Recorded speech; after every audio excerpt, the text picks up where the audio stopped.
પડ્યા હે આ તો ઘરે બપોરે કર્યા વિના જવાનું નથી હે બપોરાનો તો મેં નહીં પડે કાંજીભાઈ કેમ કે આજે મારે રામવાસનો ઉપવાસ છે અને બે ભાઈઓ નિરાંતે બેસીને વાતો તો કરશું એ બધું તો થશે ચાલો ઘરે એ મગન તારી બાને કહેજે કે ભસા કાકા આવે છે તેમના માટે ચા મૂકી ભસાભાઈ તમે બેસો ત્યાં નકી હું હાથ ધોઈને આવ એમાં એવું છે ને હમણાં સ્પાઇન ફંડનો નામનો રોગ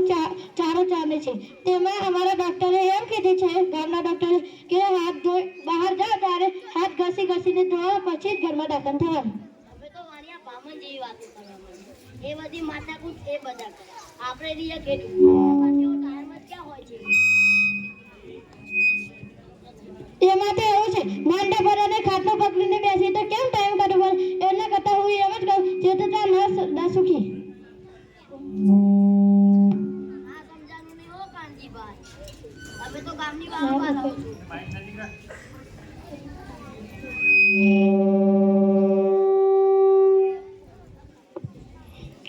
હું તમારા ઘર પાસે તારા બને તમને કરવા ખાડા જેવું કરતા હતા એ મારી હું એ અમે સોચ કાઢવાના હતા સ્વચ્છ ખાડો એ વર્યું એમાં એવું છે વાસણ અટકાવવા કપડાં ધોવા કે બગડેલું પાણી હોય તેનો નિકાલ થાય તે માટે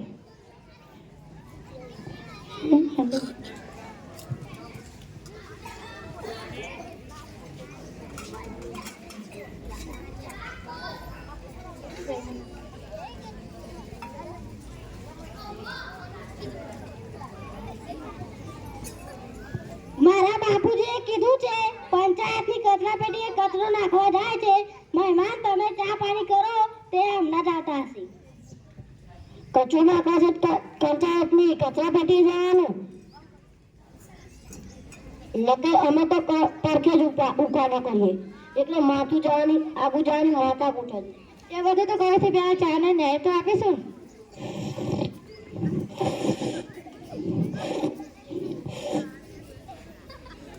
તમે જેવું કહો છો ને એવું એકાદ વર્ષ પહેલા થયું હતું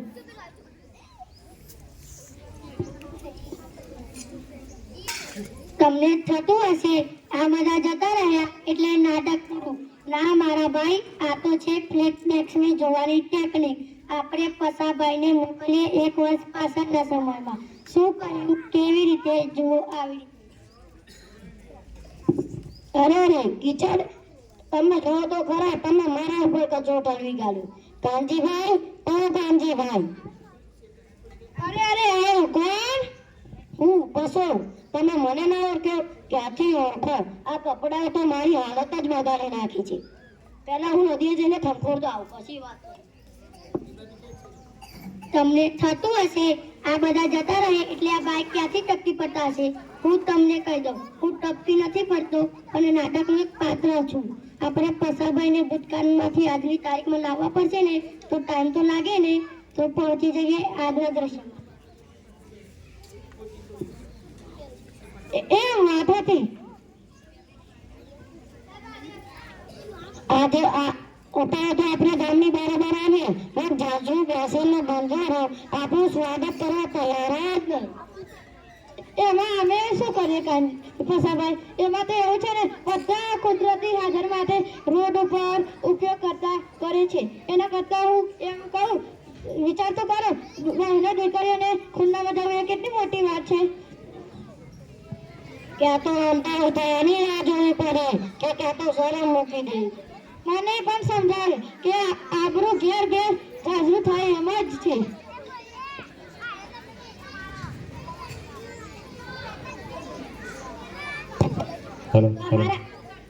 અમારા બેનને પણ અમને એક કવિતા શીખવાડી ચોખ્ખા ઘરનું આંગણું ને ચોખ્ખા ઘરનું ચોક આ મને ના સમજાનું હો કાનજીભાઈ એમાં તો એવું છે ને કે તમે કહો છો આ બધા કુદરત અને તમને એક વાત કહું આપણા નરેન્દ્રભાઈ મોદીએ એક સ્વપ્નનું નાટક સાંભળવા માટે ભાષણ આપ્યું છે તે સાંભળો.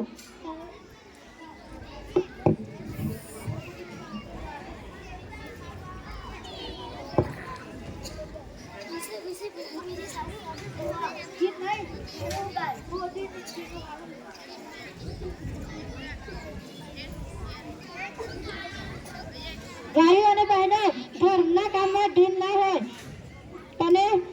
તમે ગામના સૌ નાગરિકો, તમે બી આ અભિયાનમાં જોડાશો ને?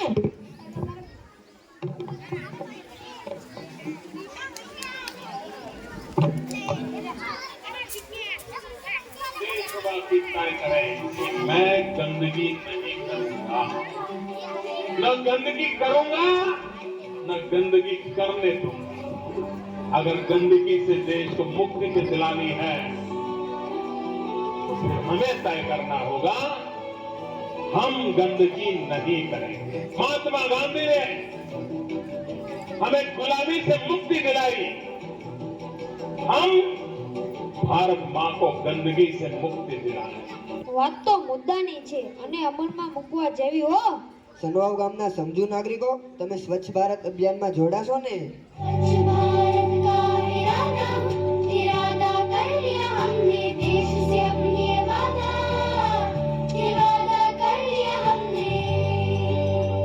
हर गली अब उन्नति की राह जाएगी, आशा की आंगन आंगन गाएगी. स्वप्न गांधी जी का अब साकार करना है, स्वच्छता का